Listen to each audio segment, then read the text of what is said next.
In the small town of Maplewood, where the days seemed to blend into one another and time moved slowly, there lived a man named John. John was a father of two, Emily and Ben, and a husband to Laura. From the outside, everything seemed picture perfect. The house was always in order, the kids had everything they needed, and Laura always looked immaculate. But behind this facade of normalcy lay the truth of John's life, a life of relentless effort and unspoken fatigue. John worked as a mechanic at the local garage. His days began before dawn and often extended into the night. The garage was not particularly busy, but John's reputation for hard work and reliability meant he was often called in for extra shifts or emergencies.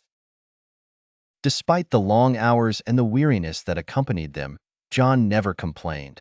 He wanted to provide the best for his family, to give them everything he never had growing up. The problem was, no one seemed to notice. Emily and Ben were caught up in their own worlds, Emily with her social media and Ben with his video games. Laura, though loving, was often preoccupied with her own commitments and didn't always see the sacrifices John made. They all assumed John's long hours were just a part of life, something they took for granted rather than appreciated. One evening, after a particularly grueling day, John stumbled through the front door, his shoulders slumped and his eyes tired. Laura was at the dining table, organizing bills and planning the next week's grocery list, while Emily and Ben were glued to their screens. "Hey, everyone," John greeted, trying to sound cheerful despite his exhaustion. "How was your day?" "Busy," Laura replied, barely glancing up. "We're running low on a few things. Can you pick them up tomorrow?" "Sure," John said, even though he'd just planned to spend his rare day off sleeping. Emily looked up briefly. "Can we order pizza tonight? I don't feel like cooking." "Okay," John agreed, though he was looking forward to a simple, home-cooked meal he could savor. Ben barely acknowledged his father. "Can you make sure my new game is updated? It's really important for my next session." "Got it," John replied, though he wished his son would show a bit more appreciation. As he made his way to the kitchen to handle dinner and the game update, John's heart ached. He felt like a ghost in his own home, working tirelessly for a family that seemed indifferent to the effort he put in.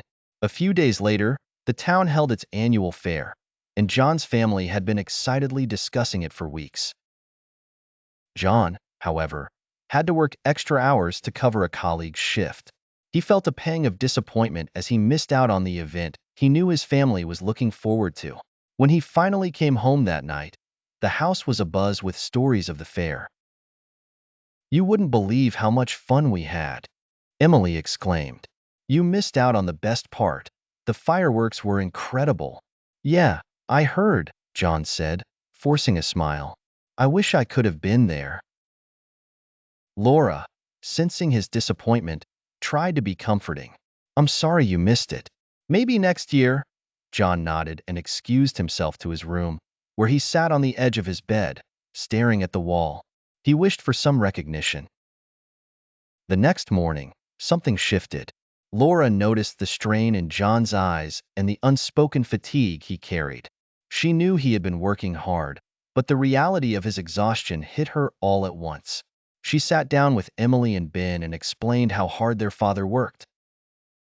Emily and Ben were taken aback. They had been so wrapped up in their own lives that they hadn't really seen the full picture of John's sacrifice. That evening, they decided to do something special. As John walked through the front door, he was met with a surprise.